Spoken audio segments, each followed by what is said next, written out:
After a long wait, I finally got my hands on the Galaxy S25 Ultra, Samsung's latest flagship, and I've got a lot to share. The device is packed with premium features that push the envelope, and today I'm going to break down everything from design to performance, so let's dive right in.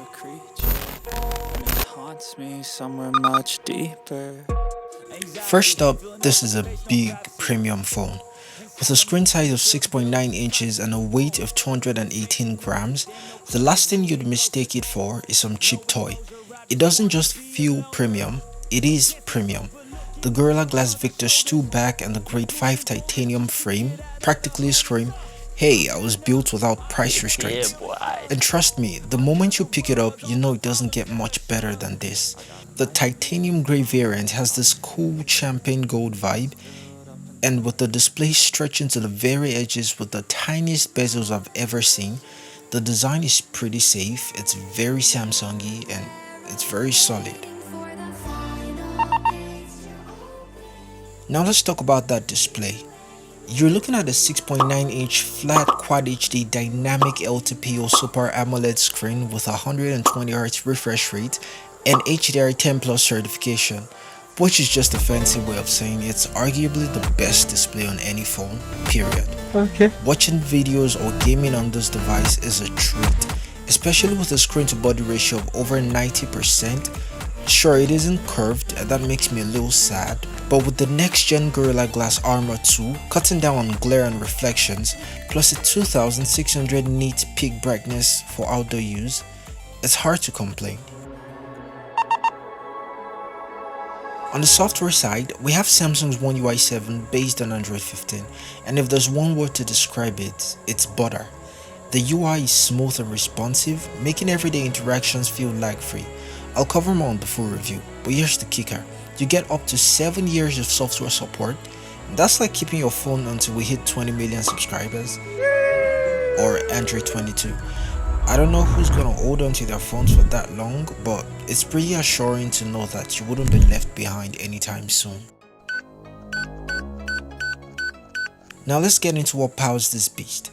Under the hood is the absolute latest Qualcomm Snapdragon 8 Elite for Galaxy, which is Samsung's special edition that has been tweaked to work even better on their devices. The result? It's arguably the fastest smartphone on the planet. It even beat the iPhone 16 Pro Max by a significant margin in phone buff speed tests.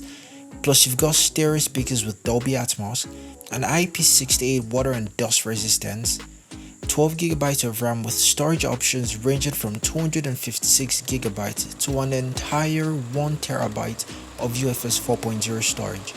And if you're really lucky, you might even be able to get your hands on a 16GB RAM variant. Now you can see why this device would be able to take a 7-year-long beating. It just doesn't get any more fully spec'd than this. This phone is literally built to last, so handling intensive tasks and future updates shouldn't be impossible. The camera setup is quite impressive. A quad camera system with a standout 200 megapixel main camera with OIS. Supported these are a 10 megapixel and 50 megapixel optical zoom lens with 3x and 5x magnification respectively, and a 50 megapixel ultra wide camera. First impressions, the photos are detailed and are well exposed, the dynamic range is very nice, and the ultra wide shows almost no distortion. Video recording maxes out at 4K 120fps and even up to 8K at 30fps, with log shooting available for those who love post-production flexibility. Powering all of this is a 5000 mAh battery with 45 watts fast wired charging, a 15 watt wireless charging, and a 4.5 watt reverse wireless charging. So battery life should be more than enough to get you through a heavy day of usage. Subscribe to see the full review once I've put it all to the test. The Galaxy S25 Ultra ranges from around 1.85 million naira up to 2.35 million naira, depending on your storage configuration.